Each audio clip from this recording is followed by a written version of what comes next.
Hey, my name's Michael and I built DataFresh. I'm going to take 5 minutes today and show you guys how it works. So we're here on the main screen, My Data, where you can upload all of your CSVs. I prepared one here, so I'll just go ahead and upload that.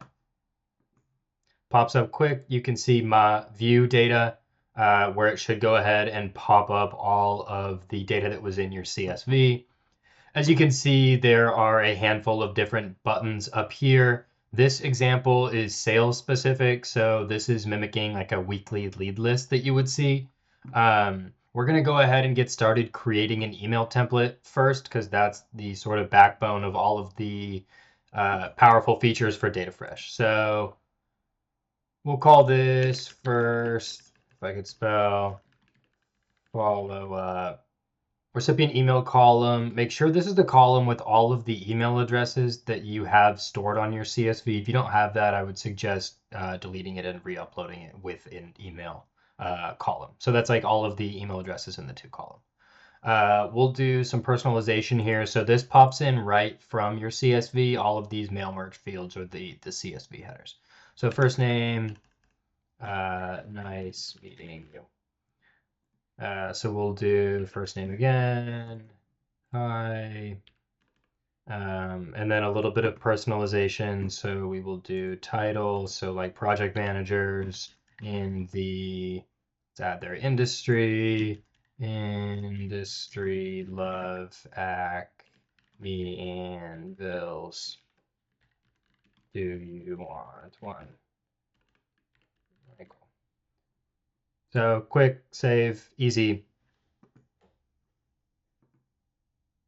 Once you've done that, you can scroll to the right to see the actual columns. So up here, I'll just show you it for a single row, but please know that you can select and perform actions for all rows or any number of rows at once with all of our batch functionality. So quickly, email template, first follow-up.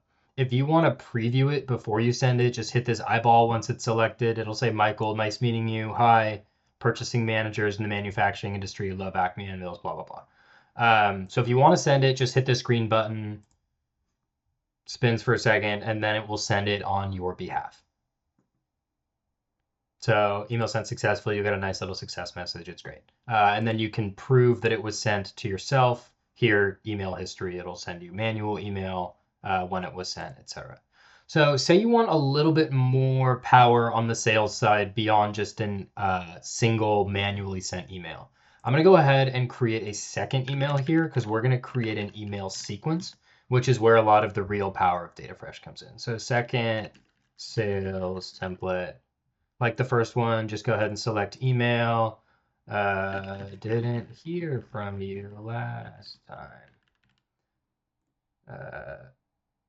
First name, still waiting to hear back. It's Anvil season. Please buy something. Again, spell things right.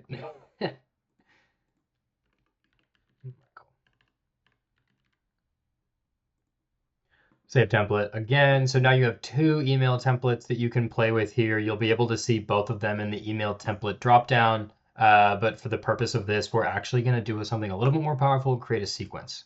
So create a sequence. It's just a sequence of emails that are scheduled based on in a certain succession based on when you want them. So we'll call this sales sequence 1. Select template, first follow-up. Your templates are just automatically populated in here. So if you have like 25 templates, you're going to see all of them. I would make sure they're organized on names. And then delay. So like 2 days after the sequence starts, you're going to want to send this. Create sequence. And you can do that up to 10 emails. So we'll do this for the second one here. Refresh the page so all of the most recent data shows up.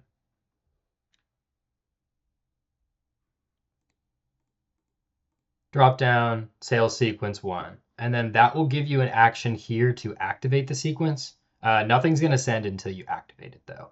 To make sure that you don't just accidentally spam a bunch of people on your contact list, we need to make sure that you have full control. So activate sequence, it'll give you another call out here to make sure that you are certain. But once you do it, it's active. And with sequences, especially if the delay is 0 days, it will just send them automatically.